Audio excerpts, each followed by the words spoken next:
I'd like to call to order the public hearing on the 2023-2024 school budget to order. Please stand for the pledge. I pledge allegiance to the flag of the United States of America and to the republic for which it stands, one nation, under God, indivisible, with liberty and justice for all. Thank you. This evening's public hearing is on the proposed 2023-2024 school budget, totaling $265,969,821, which reflects a $93,675 decrease from the current budget and will result in a zero change in the tax levy. Mr. Silver? It's all you. Good evening. The purpose of this is to answer any questions that anyone may have with regard to the budget. There are copies of the budget there, and we can entertain any questions right now anybody has. State aid, how much state aid is the district going to get next fiscal year? Foundation aid and total aid, and something about the 30-year loan? So there's about $115 million in state aid. We are expecting either tonight or tomorrow for the final state aid numbers to come out. All we had was information from 2 months ago that was an expectation of the what's called the executive budget, but tomorrow we will have more. In the state budget will be a $5 million spin-up for us of lottery aid, which we will pay back over 30 years. It will have no impact, and that will help us to make ends meet. It's an interest-free loan. They take, I think, $200,000 a year for 30 years, or a little less than that for 30 years. So it has no impact on next year or any year going forward. So we will have firm numbers on everything either tonight or tomorrow. And just in terms of the aid, other than the foundation aid, which is about $79 million, all the other aids are based on what we spend. So transportation aid is based on what we spend on transportation. Charter school aid is based on what we spend on charter schools. So all of those, building aid, all of those are based on what we spend the year before. That's what comes out the next year. How much is in the budget for the demolition of Grimes School? The demolition of Grimes is from the How's bond. it going to be paid for? It's not out of the budget, it's out of the bond. That money was reserved in the 2017 bond for the demolition of Grimes School. And we're waiting for final state approval, and that's coming down, and there's no plan yet to do anything with that property, but there's been talk about having a retaining wall and then creating a much larger playground for the kids at Grimes, because that playground is very small. My wife retired from Grimes about 5 years ago, and they really need extra play area. Yes. So we should give somebody else a chance, Mr. Keller. And we'll come back to you. Okay. Questions? Okay, Mr. Keller. So getting back to the Grimes School, do you expect the state to give us the go-ahead in the next fiscal year for the demolition? We expect to go ahead in the next few weeks, and then it's going to go out to bid, and I don't know if it's going to be doing it over the summer. It really doesn't matter when it's doing. The whole containment processes will be part of the bid. We do expect that to be about $1 million, and we have the funds for that under the bond, the remainder of the bond money from 2017. And we'll get reimbursed principal, 70% principal and interest on that? Well, that's not regular state aid. The bond, we get what we get on the bond. It's like 68%. We get back over 15 years. Any demolition or renovation is over 15 years. New construction, you get it paid back over 20 years. Is the playground going to be part of the cost of? There is no plan to do anything other than demolish the building, make it safe, and flatten it out. The board would have to decide what project they want to do. But we see what it looks like without the building there, take a breath, and then make a plan for going forward. What's the charter school number for next year's budget? All we know right now is 650 kids, about $12.1 million right now. Which is about the same as this year? We don't know of any increase, except the one in Mount Vernon can have an increase, and it is accounted for in our budget. Can or cannot? It can have an increase for next year. Yes. Ms. Crump?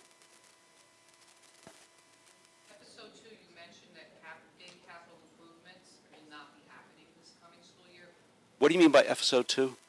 You mean the second presentation? Yeah. Okay. Video, right. It's like a series. Episode 2. So you had mentioned that big capital improvement projects will not be taking place. There will be no capital improvement projects. So, like, are there things that were taken off the table for next year in terms of capital improvement? There were no capital improvement really means a major expense which is approved by the state and for which we get state aid. That's a capital project.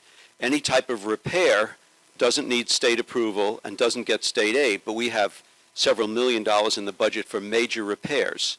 This year, we repaired all the fire escapes and we repaired all the playgrounds. Neither one of those was planned. Neither one of those was considered a capital project, but they had to be done because they just simply weren't safe. Right now, I don't know of anything special other than trying to contain some of the leaks, maybe do something about the flooding at Mount Vernon High School that takes place whenever there's a major storm. We did have an engineering firm out there to take a look at that, to see whether that water could be diverted, but it's pretty hard to divert water coming from California Road. If you ever saw the videos of the flood from a couple of years ago, it was just staggering, the water coming down there.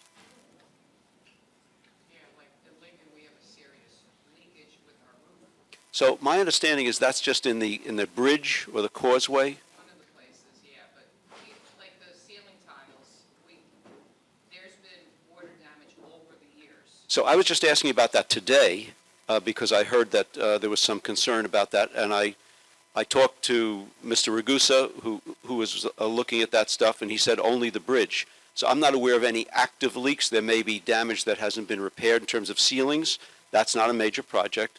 I don't know if that's on the list of requests that Principal Jones has given us to do, but that's certainly doable. If it's the remnants of a repair that's already taken place, that should be fine.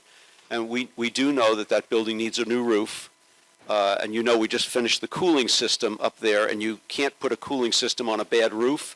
But what we did was to raise the whole system so that the roof can be put around the cooling system, so that nothing has to be moved to do a roof when we have the money or when there's the will to do that.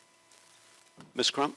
Yeah, so my question is along the lines of her, but I wanted to know what are the capital projects that district need that won't be taking place? Since there's no capital projects in the budget, Right. way to Well, you simply can't not raise taxes 7 out of 9 years, have state aid be very minimal and have the expenses or increases in expenses that we have and do major projects. So we did a building conditions survey in October of 21. That's now being updated. That survey showed that we have some $300 million in repairs that should be done. Not must be done, but should be done. Of that, the must be done is about $40 to $60 million, depending upon your view of what must be done. Unless there's a bond, those repairs, if you put $1 million a year in, you'd never get it done because each year more things go wrong. More things need to be done. So there's a substantial amount of major repairs, HVAC, pointing on the building, brick repairs like we just did at Lincoln. We need new windows in some of the buildings. Roofs are the biggest thing. The roof of Mount Vernon High School is already estimated at $17 million to replace just the one roof. So there's a lot of things that need to be done, but there's nothing planned now. But that building condition survey must be submitted to the state in about a year, and there has to be a plan, a 5-year plan that's required of what we're going to do these what are called priority 1 and 2 repairs. And we're doing an update on the building condition survey that gets submitted to the state, and we'll see. capital projects are a freeze being put on that they're not being done because of what?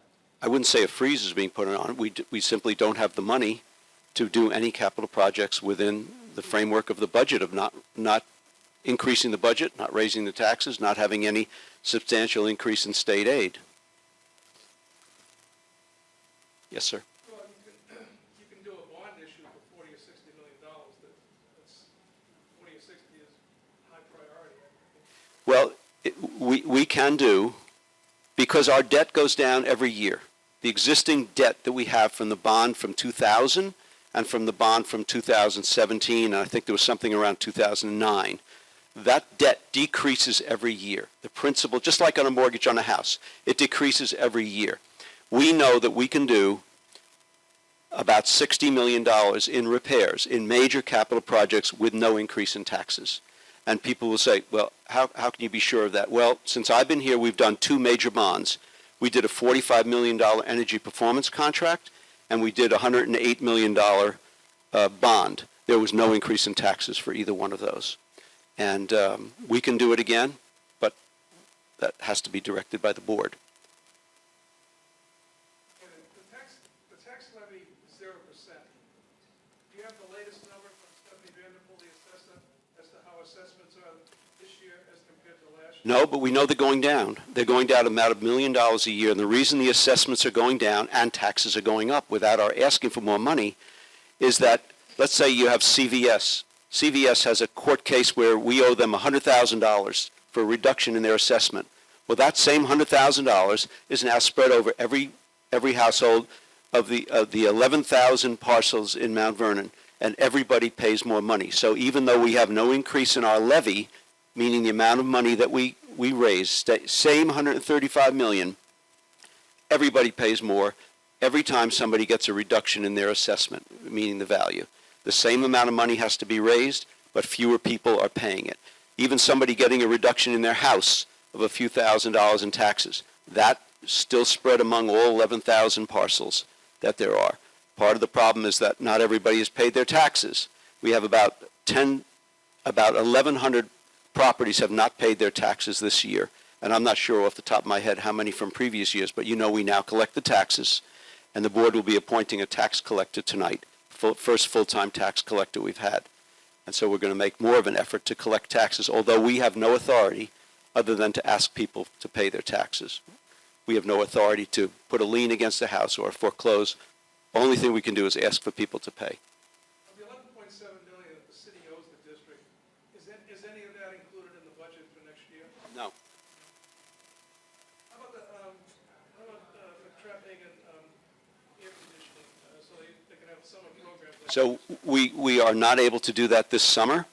The state has yet to approve that project, which we expect to be paid for out of the bond as well, but we can't promise that because we have a number of legal cases involving the 2017 bond where we're being sued for items related to the construction. But nevertheless, we are putting air conditioning units in that building.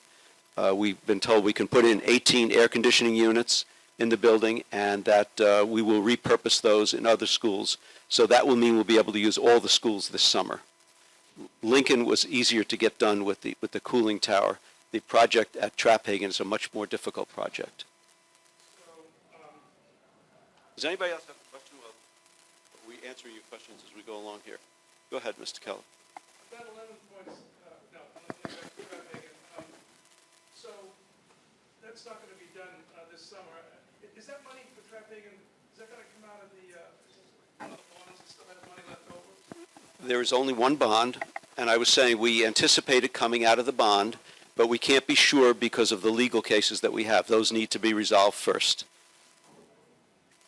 And the money for the air conditioners for Traphagen is not coming out of the general fund. It's coming out of a grant that we're going to be able to get 18 air conditioners from a grant. How much might that be? I don't know. The grant, we don't have to pay it back. We don't have to pay it back. That's correct. Questions? Okay. If nobody has any other questions, we'll close this up, and we'll see you in a few minutes at 6:30 when the board comes in. So, thank you. Once again, I'd like to remind residents that the proposed $265,969,821 school budget will be voted on by residents on Tuesday, May 16, 2023. Polls are open from 7 a.m. to 9 p.m. You can find a complete list of polling sites on the district website. Also, on the ballots are 5 trustee seats for the school district and 4 seats on the library board. For information on voting, contact the district clerk at 914-665-5235. Please come out and vote. This concludes the public hearing.